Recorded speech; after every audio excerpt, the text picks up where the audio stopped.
Hola mis amigos, we're making cheesy chicken spaghetti casserole.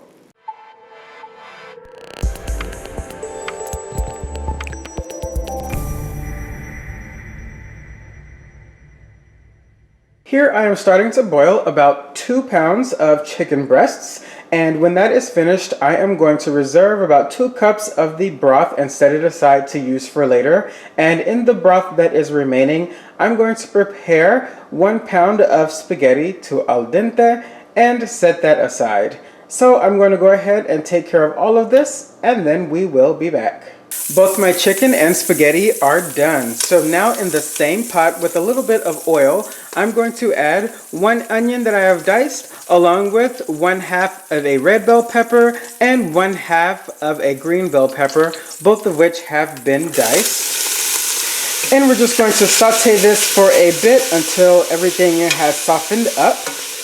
And while this is going, and now that my chicken has cooled down quite a bit, I'm going to go ahead and cut up my chicken, and then we will return. Next, I'm going to add my chicken, which I have roughly chopped.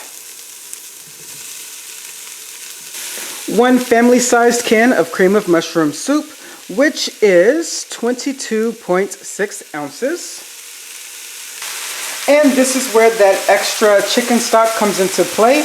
I'm going to add a little bit at a time to thin this out a little bit.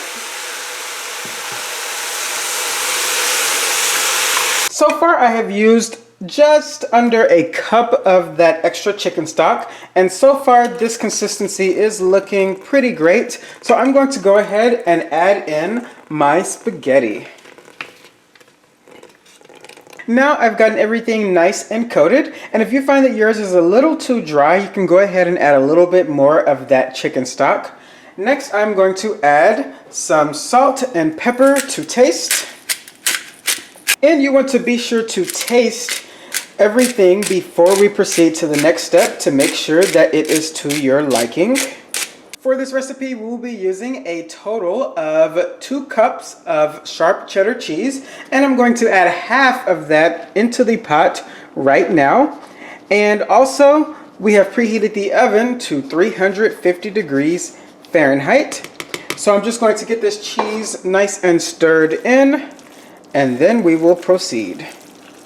We are back, and I've sprayed my 9 by 13 inch baking dish with some cooking spray. So now we just want to add everything straight into the baking dish. And next we're going to top it off with that remaining shredded sharp cheddar cheese. And then we're going to put this into the 350 degree oven for about 45 minutes. I'm going to cover it with some aluminum foil, and then the last 10 or 15 minutes or so of cook time, I will take the foil off to form a nice and bubbly crust. So I will see you in about 45 minutes. Cheesy chicken spaghetti casserole. Enjoy, and I'll see you at the dinner table.